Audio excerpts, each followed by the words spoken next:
Assalamualaikum warahmatullahi wabarakatuh. Kami dari kelompok 9 dengan anggota 1. Ima Fatmawati, 2. Neng Melsa Elfasari, 3. Amara Ada Safira Dinta. Di sini kami akan menerangkan materi tentang harga pokok proses.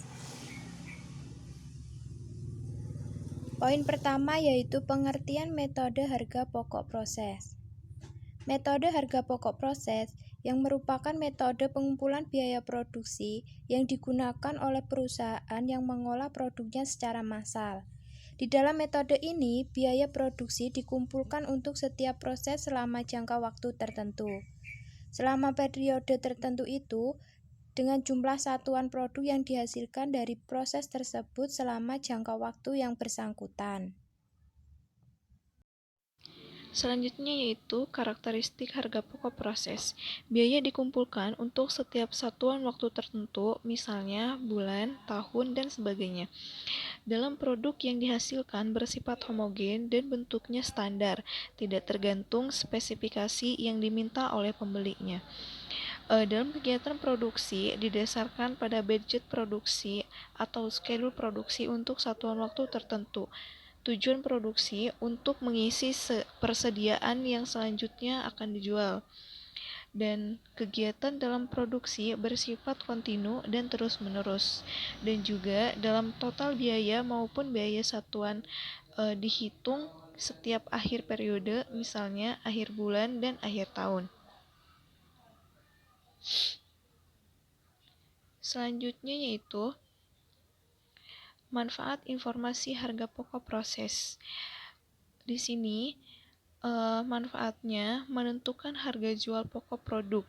Jadi gimana caranya menentukan harga jual produknya, itu perusahaan manufaktur yang aktivitas produksinya berdasarkan pesanan akan memproduksi barang yang sesuai dengan spesifikasi yang ditentukan oleh pemesan. Dengan biaya produksi untuk setiap pesanan akan berbeda, tergantung dari spesifikasi yang diminta pemesannya. Hal ini akan menyebabkan harga jual yang dibebankan kepada pemesannya itu ditentukan oleh besarnya setiap biaya produksinya yang dikeluarkan dalam memproduksi item pesanan tersebut. Selanjutnya, memantau realisasi biaya produksi. Nah, bagaimana cara memantau realisasi biaya produksinya? Yaitu dengan di saat perusahaan menerima pesanan dari pemesan, jadi manajemen memerlukan informasi biaya produksi yang dikeluarkan untuk mengerjakan pesanan tersebut. Dengan selanjutnya itu, manajemen dapat memantau jika proses produksinya untuk suatu pesanannya itu akan menghasilkan total biaya produksi pesanan yang sesuai dengan perhitungan sebelumnya. Selanjutnya, menghitung laba atau rugi periodik. Nah, bagaimana cara menghitung laba ruginya itu? Apakah itu akan rugi apa tidak? Jadi, di dalam informasi biaya produksi yang dikeluarkan dalam menghasilkan suatu produk akan membantu manajemen mengetahui apakah suatu pesanan itu akan menghasilkan laba atau justru rugi. Dan yang terakhir, menentukan harga pokok persediaan produk jadi dan produk dalam proses yang disajikan dalam neraca. Jadi, salah satu laporan keuangan yang penting bagi perusahaan manufaktur adalah neraca. Manajemen itu harus memasukkan harga pokok persediaan produk, baik produk jadi atau yang masih dalam proses. Dengan demikian, maka manajemen dapat menentukan biaya produksi yang melekat pada pesanan yang selesai diproduksinya itu, namun sampai dengan tanggal neraca masih belum diserahkan kepada pemesannya. Prosedur harga pokok proses. Yang pertama, ada perhitungan biaya produksi dilakukan dalam departemen produksi. Yang kedua, ada penentuan harga produksi persatuan dilakukan tiap departemen produksi. Yang ketiga, ada harga pokok suatu departemen produksi ditransfer ke departemen berikutnya sampai dengan barang jadi. Yang terakhir, yang keempat, tiap departemen produksi selalu ditentukan harga pokok barang dalam proses setiap akhir periode. Kemudian ada pun masalah khusus dalam metode harga pokok proses. Yang pertama, adanya persediaan awal barang dalam proses. Dalam suatu proses produksi, produk yang belum selesai diproses pada akhir periode akan menjadi persediaan produk dalam proses pada awal periode berikutnya. Produk dalam proses awal periode ini membawa harga produksi persatuan yang berasal dari periode sebelumnya, yang kemungkinan akan berbeda dengan harga pokok produksi persatuan yang dikeluarkan oleh Departemen Produksi yang bersangkutan dalam periode sekarang.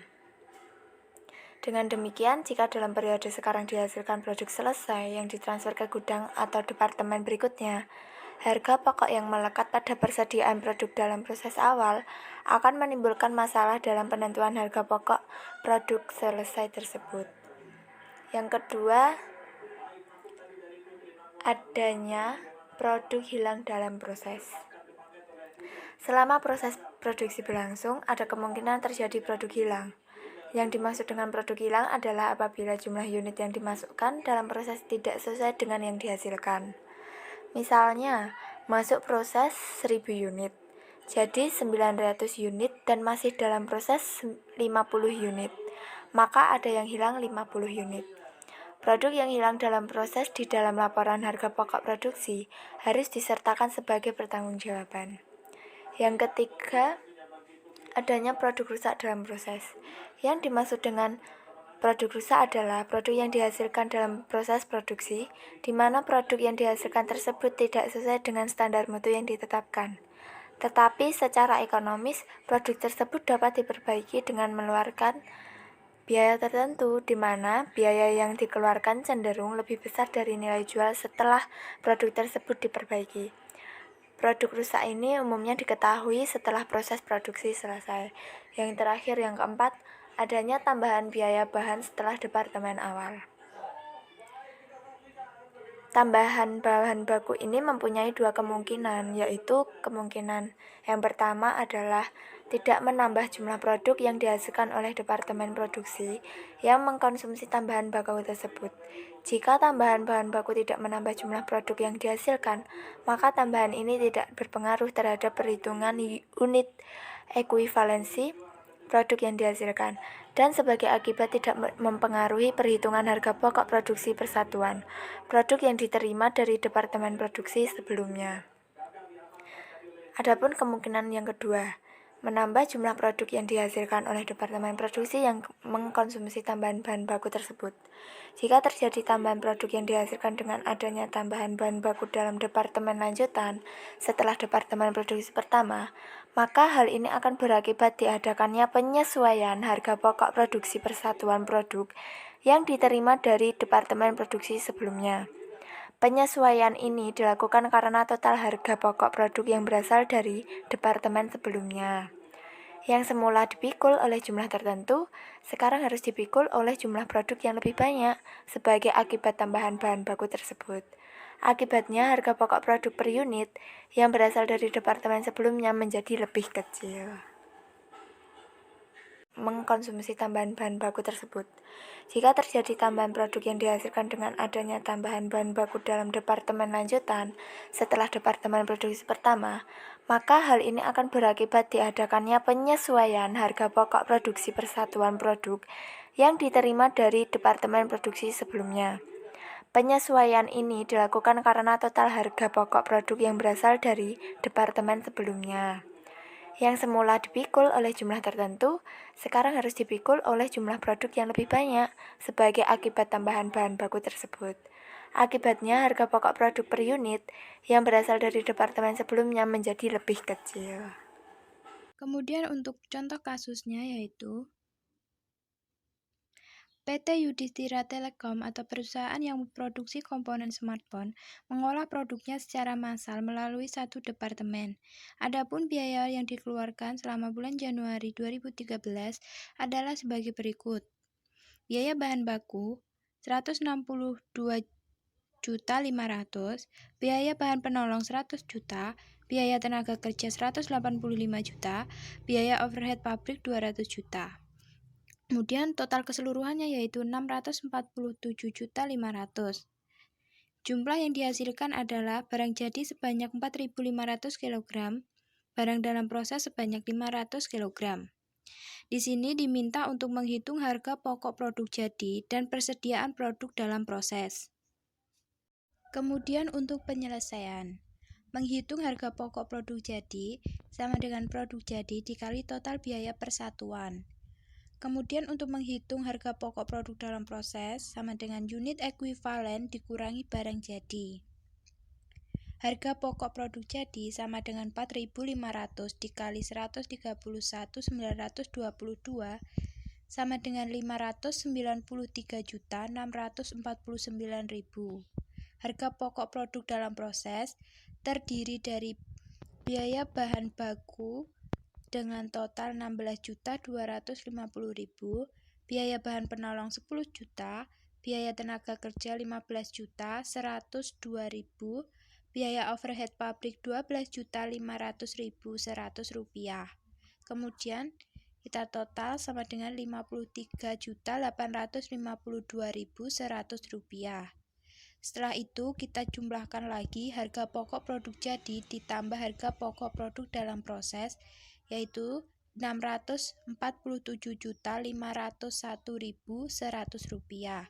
Total harga pokok produk jadi dan produk dalam proses harus balance. Kalau selisih sedikit tidak apa, karena adanya pembulatan pada pecahan desimal. Sekian presentasi dari kelompok kami. Apabila ada salah kata, kami mohon maaf. Wassalamualaikum warahmatullahi wabarakatuh.